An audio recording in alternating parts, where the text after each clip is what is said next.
Welcome to C K Mallus. My strange hero എന്ന ഡ്രാമയുടെ മൂന്നാമത്തെ എപ്പിസോഡിൻ്റെ തുടക്കത്തിൽ സോജിയോങ്ങിനെ കരയിലെത്തിച്ചുടൻ അവളുടെ മുഖത്ത് പോലും നോക്കാതെ ബോക്സ് വേഗം ചെന്ന് ചാടാൻ പറഞ്ഞ ലേഡിയോട് എനിക്ക് തരാമെന്ന് പറഞ്ഞ കാശ് തരാൻ പറയുന്നു. അപ്പോഴേക്കും യോങ്മിൻ നീന്തി കരയിലെത്തിയിരുന്നു. അവൻ സോജിയോങ്ങിൻ്റെ അരികിലിരുന്നുകൊണ്ട് ആരെങ്കിലും ഒന്ന് സഹായിക്കണേ എന്ന് പറഞ്ഞ് കരയുന്നത് കേട്ട് ബോക്സ് അവനോട് മാറിയിരിക്കാൻ പറഞ്ഞിട്ട് അവൾക്കരികിലേക്ക് പോകുന്നു. മുഖത്തേക്ക് കിടന്ന മുടി മാറ്റിയപ്പോഴാണ് സോജിയോങ്ങാണ് അതെന്ന് അവൻ അറിയുന്നത്. പെട്ടെന്ന് അവൻ്റെ മനസ്സ് കഴിഞ്ഞ കാലത്തേക്ക് ഓടിപ്പോകുന്നു. അവൻ്റെ മനസ്സിലേക്ക് വന്ന ഓർമ്മകളിൽ നമ്മൾ മുമ്പ് കണ്ട നല്ല കാലം മാത്രമല്ല, ഓർക്കാൻ ഇഷ്ടപ്പെടാത്ത എന്തോ ഒന്ന് അവർക്കിടയിൽ സംഭവിച്ചിട്ടുണ്ട് എന്ന് നമുക്കതിൽ നിന്ന് മനസ്സിലാക്കാൻ കഴിയും. അപ്പോഴേക്കും ആംബുലൻസ് എത്തി അവളെ കൊണ്ടുപോകുന്നുണ്ട്. വേണ്ടെന്ന് വിചാരിച്ചിട്ടും അവൻ ഹോസ്പിറ്റലിലേക്ക് പോകുന്നുണ്ട്. അവിടെ വെച്ച് യങ്മിൻ അവനോട് നിങ്ങൾക്ക് ടീച്ചറിനെ നേരത്തെ പരിചയമുണ്ടോ എന്ന് ചോദിച്ചപ്പോഴാണ് അവൾ ടീച്ചറാണ് എന്നവൻ അറിയുന്നത്. അവൾ എന്തിനാണ് മരിക്കാൻ ശ്രമിച്ചതെന്ന് ബോക്സും അവനോട് ചോദിക്കുന്നു. അതിനെക്കുറിച്ചൊന്നും എനിക്കറിയില്ല, നമുക്ക് ഒരുമിച്ച് മരിക്കാമെന്ന് ടീച്ചർ പറഞ്ഞിരുന്നു എന്നവൻ പറയുന്നു. അപ്പോഴേക്കും സോജിയോങ്ങിന് ബോധം വീണു എന്ന് ഒരു നേഴ്സ് വന്നറിയിക്കുന്നു. യോങ്മിൻ അകത്തേക്ക് പോകാൻ തുടങ്ങിയപ്പോൾ ബോക്സു അവനെ പിടിച്ചു നിർത്തി തൻ്റെ ഫോൺ നമ്പറുള്ള ഒരു സ്റ്റിക്കർ കൊടുത്തിട്ട് പിന്നീട് എന്നെ വിളിച്ച് നല്ല രീതിയിൽ നന്ദി പറയണമെന്ന് അറിയിച്ചിട്ട് ബോക്സു പോവാനായി തിരിക്കുമ്പോഴാണ് പത്രക്കാർ അവിടെ എത്തുന്നത്. ബോക്സ് മുഖം മറയ്ക്കാൻ ശ്രമിച്ചെങ്കിലും അവരവനെ ലോക്കൽ ഹീറോ ആയി മുദ്രകുത്തി അവൻ്റെ ഫോട്ടോസ് എടുക്കുന്നുണ്ട്. അവസാനം നേഴ്സ് അവരെ രണ്ടുപേരെയും പത്രക്കാരുടെ വായിൽ നിന്ന് അകത്തേക്ക് രക്ഷിച്ചുകൊണ്ട് പോകുന്നു.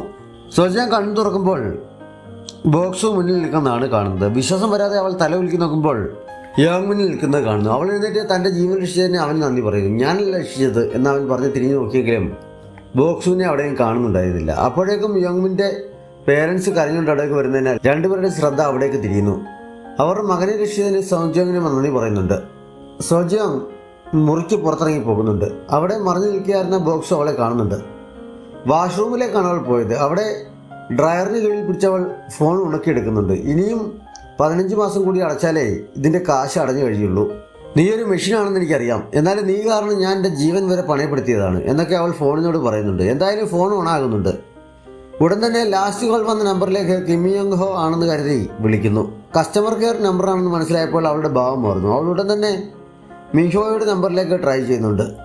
കോൾ കണക്റ്റ് ആവാത്തതിനാൽ പരിസരം മറന്ന് ഉച്ചത്തിൽ അയാൾ തെറി വിളിച്ചുകൊണ്ട് ആ കാശ് എങ്ങനെയുള്ളതാണെന്ന് അറിയാമോ? എൻ്റെ അച്ഛൻ ആക്സിഡൻറ്റിൽപ്പെട്ട് മരിച്ചതിന് കിട്ടിയ ഇൻഷുറൻസ് മണിയാണ്. എൻ്റെ മുത്തശ്ശി അസുഖം ഒരുപാട് കൂടിയപ്പോൾ പോലും ഞാൻ അതിൽ നിന്ന് ഒരു ചില്ലിക്കാശ് പോലും എടുക്കാൻ മുതിർന്നിട്ടില്ല. ഒരു ഫുൾ ടൈം ജോബിന് വേണ്ടി ആ കാശ് നിനക്ക് കൈമാറിയത് എൻ്റെ മണ്ടത്തരം. അതിൻ്റെ പേരിൽ എനിക്ക് ഹാൻഡ് റോഡിൽ ചാടേണ്ടി വരെ വന്നു. ഇപ്പോൾ മടങ്ങിയെത്തിയ സ്ഥിതിക്ക് എനിക്ക് ഒന്നും പേടിക്കാനില്ല. ഞാൻ ഏത് വിധേനാണെങ്കിലും നിന്നെ കണ്ടെത്തിയാൽ പിന്നെ നീ ചത്തെന്ന് കരുതിയാൽ മതി എന്നൊക്കെ പറഞ്ഞ് അവൾ ഉച്ചത്തിൽ അയാളെ തെറിവിളിച്ചു തകർക്കുകയാണ്. പുറത്തുനിന്ന് ബോക്സ് ഇത് മുഴുവൻ കേൾക്കുന്നുണ്ടായിരുന്നു. അവിടുന്ന് മുറിയിലേക്ക് നടക്കുമ്പോൾ ഫ്രൈഡ് ചിക്കൻ്റെ മണം മൂക്കിലേക്ക് അടിച്ചു കയറുന്നതിനാൽ സോജിയോങ് നോക്കുമ്പോൾ ഒരു കുട്ടി കുടുംബത്തോടൊപ്പം വരുന്ന ചിക്കൻ കഴിയാൻ തുടങ്ങുന്നത് കാണുന്നു. ഒട്ടും നാണമില്ലാതെ അവൾ ഞാനിന്ന് മരണത്തിൽ നിന്ന് രക്ഷപ്പെട്ടു വന്നിരിക്കുകയാണ്, എന്നെ കൺഗ്രാജുലേറ്റ് ചെയ്യാൻ അതിൽ നിന്നൊരു പീസ് എനിക്ക് തരുമോ എന്ന് ചോദിക്കുന്നു. വേറെ വഴിയില്ലാതെ കുട്ടി ഒരു ചിക്കൻ അവൾക്ക് നൽകുന്നു. അത് കടിച്ചുകൊണ്ട് തിരിയുമ്പോഴാണ് ടി വിയിൽ തന്നെ രക്ഷിക്കുന്നതിൻ്റെ ന്യൂസ് വിഷ്വൽ സഹിതം അവൾ കാണിക്കുന്നത്. അവൾ അടുത്തുള്ള ഒരു മേശയിലേക്ക് ഇരുന്നുകൊണ്ട് അടുത്തിരുന്നവരോട് ആ കാണുന്നത് ഞാനാണ്, പക്ഷേ ഞാൻ ക്രിമിനൽ അല്ലല്ലോ, പിന്നെ എന്തിനാണ് അവർ എൻ്റെ മുഖം ബ്ലറാക്കിയിരിക്കുന്നത് എന്ന് പറയുന്നു. അപ്പോഴാണ് ബോക്സു ആണ് തന്നെ രക്ഷിച്ചതെന്ന് അവൾ കാണുന്നത്. അവളുടെ കയ്യിൽ നിന്ന് ചിക്കൻ കൽ താഴെ വീണ് പോകുന്നുണ്ട്. അപ്പോൾ വെള്ളത്തിനടിയിൽ വെച്ച് കണ്ടത് ശരിക്കും ബോക്സ് ആയിരുന്നു എന്നവൾ പറയുന്നുണ്ട്. സോജിയോങ് ഫോണിലൂടെ വാഷ്റൂമിൽ നിന്ന് പറഞ്ഞത് ഒന്നും ബോക്സുവിൻ്റെ മനസ്സിൽ നിന്ന് മായുന്നില്ല. അത് കേട്ടില്ലെന്നടിക്കാൻ അവൻ സ്വയം പറയുന്നുണ്ട്. ഇതേസമയം പുതിയൊരു കഥാപാത്രം കൂടി വരുന്നുണ്ട്. സോജിയോങ് പഠിപ്പിക്കുന്ന സ്കൂളിലെ മാനേജറുടെ മകനാണത്. വിദേശത്തായിരുന്ന അവൻ എയർപോർട്ടിൽ വന്നിറങ്ങുമ്പോൾ ടി വിയിൽ ബോക്സു സോജിയോങ്ങിൻ്റെ ജീവൻ രക്ഷിക്കുന്നതിൻ്റെ വാർത്ത നടക്കുന്നുണ്ടായിരുന്നു. അതുകൊണ്ട് അത് ബോക്സും അല്ലേ എന്ന് പറഞ്ഞവൻ ചിരിക്കുന്നുണ്ട്. അവർ തമ്മിൽ മുമ്പേ പരിചയക്കാരാണ് എന്ന് നമുക്ക് ഊഹിക്കാം. സത്യം അതല്ലെങ്കിലും യോങ്മിനെ രക്ഷിക്കാൻ ഹാൻഡ് റിവറിലേക്ക് എടുത്തു ചാടിയ ടീച്ചർ സോജിയോങ് ഇപ്പോൾ കുട്ടികൾക്കിടയിൽ പോപ്പുലറാണ്. യങ്മിൻ തിരികെ IV ക്ലാസ്സിലേക്ക് ചെന്നെങ്കിലും ഊഷ്മളമായ ഒരു സ്വീകരണമല്ല അവനോട് ലഭിച്ചത്. അവർ FBയിൽ പോസ്റ്റ് ചെയ്തതും അവൻ്റെ സൂയിസൈഡ് അറ്റംപ്റ്റും കാരണം സാമൂഹിക സംഘടനകൾ സ്കൂളിന് മുന്നിൽ അവരുടെ സിസ്റ്റം മാറ്റണമെന്നാവശ്യപ്പെട്ട് സമരം തുടങ്ങിയിരുന്നു. എന്നാൽ IVയിലെ മറ്റു കുട്ടികൾക്കാർക്കും ഈ സിസ്റ്റം മാറ്റണമെന്നില്ല. ഇങ്ങനെ ഒരു വേർതിരിക്കൽ സിസ്റ്റം ഈ സ്കൂളിൽ ഉള്ളത് കൊണ്ട് മാത്രമാണ് ഞാനിവിടെ തിരഞ്ഞെടുത്തത്. നിനക്ക് ഇഷ്ടമല്ലെങ്കിൽ സ്കൂൾ മാറിപ്പോയാൽ പോരെ. നീ കാരണം സ്കൂൾ ഈ സിസ്റ്റം മാറ്റാൻ തീരുമാനിച്ചാൽ നിന്നെക്കൊണ്ട് ഞാനതിന് സമാധാനം പറയിക്കുമെന്നൊരു കുട്ടി യങ്മിനെ ഭീഷണിപ്പെടുത്തുന്നുണ്ട്. മാനേജ്മെന്റ് ഈ പ്രശ്നം വലിയ തലവേദന ഉണ്ടാക്കിയിരിക്കുകയാണ്. ഇതോടൊപ്പം തന്നെ ഓഫീസ് കുട്ടികളുടെ ലഞ്ച് മണിയുമായി മിയോഹോ മുങ്ങിയതിനെ കുറിച്ചും എഡ്യൂക്കേഷൻ ഓഫീസിലേക്ക് ഒരു അജ്ഞാത കത്തിച്ചെന്നിട്ടുണ്ട്. അതാരാണെന്ന് കണ്ടുപിടിച്ചതെന്നും മാനേജർ ചോദിക്കുന്നുണ്ട്. അതാരാണെന്നറിയാൻ വൈസ് പ്രിൻസിപ്പാൾ സ്റ്റാഫ് റൂമിൽ വന്ന് ചോദിച്ചുകൊണ്ട് നിൽക്കുമ്പോഴാണ് സുജോങ് അവിടേക്ക് കയറി ചെല്ലുന്നത്. യങ്മിൻ മരിക്കാൻ പോവുകയാണെന്ന് അറിയിച്ച് ഫോൺ വിളിച്ചപ്പോൾ മറ്റാരോടും ആലോചിക്കാതെ വെറും ഒരു കോൺട്രാക്ട് ടീച്ചറായ സുജോങ് സ്വന്തമായി തീരുമാനമെടുത്ത് അവിടേക്ക് പോയത് എന്തിനാണെന്ന് ചോദിച്ചിട്ട് അയാൾ ഉടൻ തന്നെ അവളെ കുറ്റപ്പെടുത്തുന്നു. പതിവിന് വിപരീതമായി ക്ഷമ പറയുന്നതിന് പകരം ഒട്ടും മയമില്ലാതെ ഈ കോൺട്രാക്ട് ടീച്ചറാണ് വിശ്വസിക്കാൻ നല്ലത് എന്ന് അവൻ തോന്നിക്കാണും. അതുകൊണ്ടായിരിക്കുമല്ലോ അവൻ എന്നെ വിളിച്ചത് എന്ന് അവൾ പറയുന്നു. അവൾ പ്രതികരിക്കുന്ന കണ്ട് എല്ലാവരും അവളെ അമ്പരപ്പോടെ നോക്കുന്നു. ഇന്നലെ വീഴ്ചയിൽ നിന്ന് തലയ്ക്ക് എന്തെങ്കിലും പരിക്ക് പറ്റിയോ എന്ന് വൈസ് പ്രിൻസിപ്പലും അമ്പരപ്പോടെ ചോദിക്കുന്നുണ്ട്. അവളുടെ പഴയ ടീച്ചറായ മിസ്റ്റർ പാർക്ക് ഉടനെ എഴുന്നേറ്റ് സോജിയോങ് ഇല്ലായിരുന്നെങ്കിൽ യങ്മിൻ മരിക്കുമായിരുന്നു, പിന്നെ എന്തിനാണ് അവളെ കുറ്റപ്പെടുത്തുന്നത് എന്ന് ചോദിച്ചെങ്കിലും മിസ്റ്റർ കിം അദ്ദേഹത്തെ എതിർത്തിട്ട് കത്തെഴുതിയ ആരാണെന്ന് എന്തായാലും കണ്ടെത്തും എന്ന് പറഞ്ഞ് പുറത്തേക്ക് പോകുന്നു. സ്റ്റാഫ് റൂമിലുണ്ടായിരുന്ന സാറന്മാരിൽ ഒരാൾ ആരാണ് കത്തയച്ചതെന്ന് ചോദിച്ചപ്പോൾ മിസ്റ്റർ പാർക്ക് ആരയച്ചതെന്താണ്, അതിൽ പറഞ്ഞത് സത്യമല്ലേ, ഇവിടെ ടീച്ചേഴ്സിനെ പെർമനൻ്റ് ആക്കാൻ വേണ്ടി കാശ് വാങ്ങിക്കുന്നുണ്ട് എന്നൊരു സംസാരം അല്ലെങ്കിൽ തന്നെ കുട്ടികൾക്കിടയിലുണ്ട് എന്ന് അദ്ദേഹം പറയുന്നു. സോജോങ്ങിനെ മറ്റ് ടീച്ചർമാർ വൈസ് പ്രിൻസിപ്പൽ പറഞ്ഞതൊന്നും കാര്യമാക്കേണ്ട, നീയില്ലായിരുന്നെങ്കിൽ നമ്മുടെ സ്കൂൾ ഇപ്പോൾ കുട്ടികളെ കൊല്ലുന്ന സ്കൂളായി മാറിയേനെ എന്നൊക്കെ പറഞ്ഞ് അവളെ സമാധാനിപ്പിക്കുന്നുണ്ടെങ്കിലും അടുത്ത നിമിഷം തന്നെ അവൾക്ക് ചെയ്യാനുള്ള കുറേ ജോലികൾ അവളെ ചെയ്യാനായി ഏൽപ്പിക്കുന്നു. അതായത് അന്നത്തെ പരീക്ഷയുടെ ക്വസ്റ്റ്യൻ പ്രിപ്പയർ ചെയ്യണം, ക്വിസ് കോൺടെസ്റ്റിനുള്ള ക്വസ്റ്റ്യൻസ് പ്രിപ്പയർ ചെയ്യണം, വീക്കെൻഡിൽ ഫ്രീ ആയിരിക്കുമല്ലോ അപ്പോൾ എക്സാം പേപ്പർ പരിശോധിക്കുകയും വേണം എന്നൊരു ടീച്ചർ ആവശ്യപ്പെടുന്നു. മറ്റൊരു ടീച്ചർ സ്കൂൾ ടൈം കഴിഞ്ഞുള്ള എക്സ്ട്രാ ക്ലാസ് എടുക്കുന്ന കാര്യം കൂടി അവളെ ഏൽപ്പിക്കുന്നു. സോജോങ് തിരിച്ച് അവളോട് കാശ് കിട്ടുന്ന ക്ലാസ് എടുക്കുന്നത് ടീച്ചറും ബാക്കിയുള്ളത് ഞാനുമായിരിക്കുമല്ലേ എന്ന് ചോദിക്കുന്നത് കേട്ട് മറ്റൊരു അധ്യാപകൻ ഞങ്ങൾ സീനിയേഴ്സ് എന്ന നിലയിൽ നിന്നെ പഠിപ്പിക്കാൻ വേണ്ടിയല്ലേ ഇങ്ങനെ നിന്നെ കൊണ്ട് ഓരോന്ന് ചെയ്യിക്കുന്നത് എന്ന് ചോദിക്കുന്നു. സോജോങ് തൻ്റെ സീറ്റിൽ നിന്ന് എഴുന്നേറ്റുകൊണ്ട് സാറാകെ എന്നെ കൊണ്ട് ചെയ്യിക്കാറുള്ളത് സാറിന് ചായ വാങ്ങിക്കൊണ്ട് തരിക എന്നുള്ളതാണ്, അതിൽ നിന്ന് താങ്കൾ എന്താണെന്ന് പഠിപ്പിക്കാൻ ഉദ്ദേശിക്കുന്നത്, ചായ സൽക്കാരം നടത്തുന്നത് എങ്ങനെയാണെന്ന് പ്രാക്ടീസ് ചെയ്യിക്കുന്നതാണോ, ഞാൻ എന്തായാലും ആവശ്യത്തിന് പഠിച്ചു കഴിഞ്ഞു, ഇനി ഇവിടെയുള്ള ബാക്കി ടീച്ചേഴ്സിനെ കൂടി പഠിപ്പിക്കൂ, എന്തായാലും സാറിനേക്കാൾ ജൂനിയറായ കുറേ പേർ വേറെയും ഇവിടെ ഉണ്ടല്ലോ എന്ന് പറഞ്ഞ് അവിടെ നിന്ന് ഇറങ്ങിപ്പോകുന്നു. ശരിക്കും അവളുടെ തലയ്ക്ക് പരിക്ക് പറ്റിയെന്ന് മറ്റ് ടീച്ചർമാർ അടക്കം പറയുന്നുണ്ട്.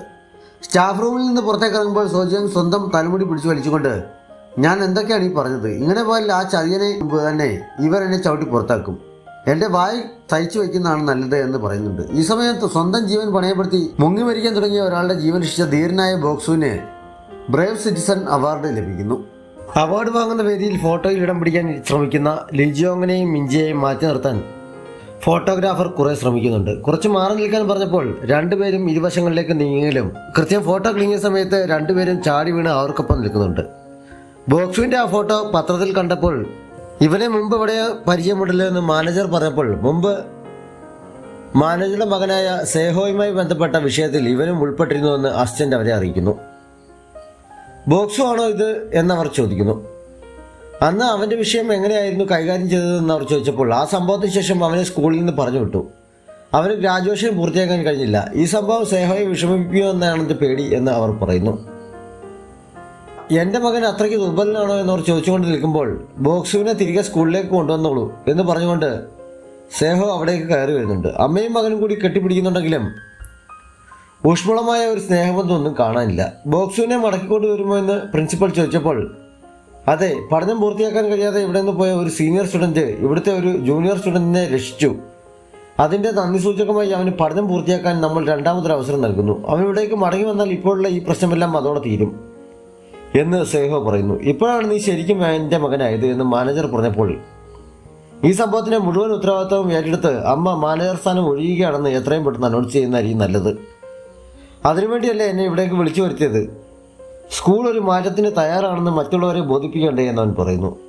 അവൻ്റെ സംസാരം അവർക്കൊട്ടും ഇഷ്ടമായിട്ടില്ലെന്ന് അവരുടെ മുഖം വിളിച്ചു പറയുന്നുണ്ടെങ്കിലും നീ പറഞ്ഞത് ശരിയാണ്, അതിനാണ് ഞാൻ നിന്നെ വിളിച്ചു വരുത്തിയത് എന്ന് സേഹയോട് പറഞ്ഞിട്ട് വേഗം അതിനുള്ള തയ്യാറെടുപ്പുകൾ നടത്താൻ അസിസ്റ്റന്റ് നിർദ്ദേശം നൽകുന്നു.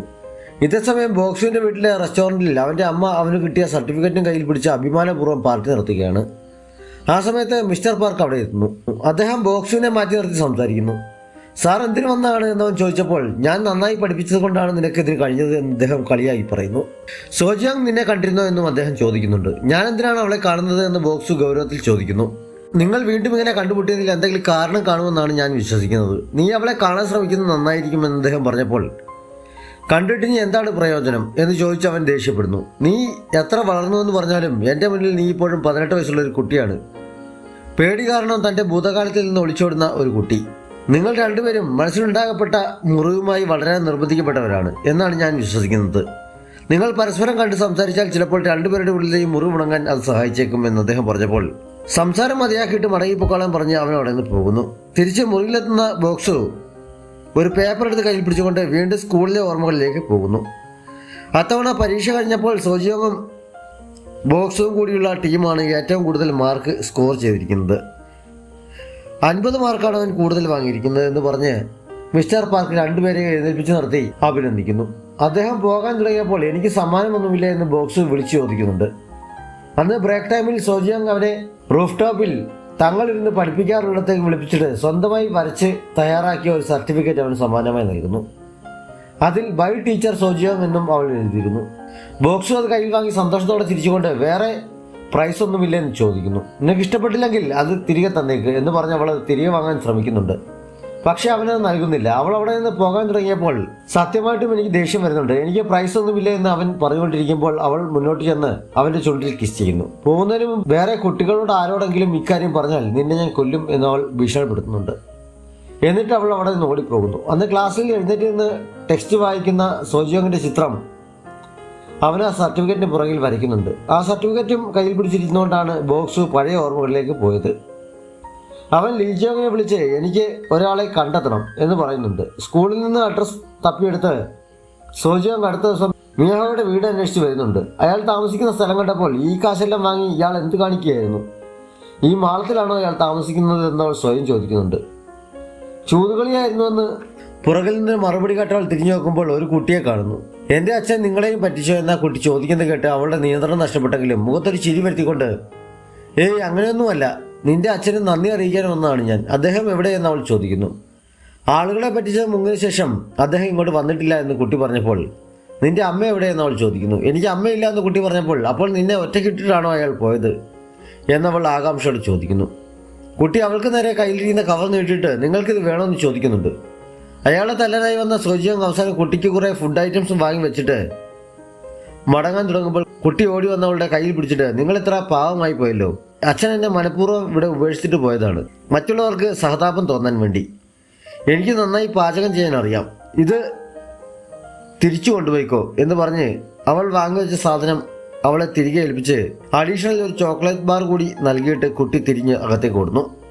എനിക്കത് വിശ്വസിക്കാൻ കഴിയുന്നില്ല. മിയൻഹോ, നിങ്ങളെ ഞാൻ വെറുതെ വിടില്ല എന്ന് പറഞ്ഞവൾ ദേഷ്യത്തിൽ അവിടെ നിന്ന് പോകുന്നിടത്ത് ഈ എപ്പിസോഡ് അവസാനിക്കുന്നു. ഏതെങ്കിലും കൂട്ടുകാർ സബ്സ്ക്രൈബ് ചെയ്യാതെ നമ്മുടെ ചാനൽ കാണുന്നുണ്ടെങ്കിൽ വേഗം തന്നെ മറക്കാതെ സബ്സ്ക്രൈബ് ചെയ്യുക. നോട്ടിഫിക്കേഷൻ ലഭിക്കുന്നതിനായി ബെല്ലൈക്കൺ കൂടി അമർത്തുക. Thanks for watching.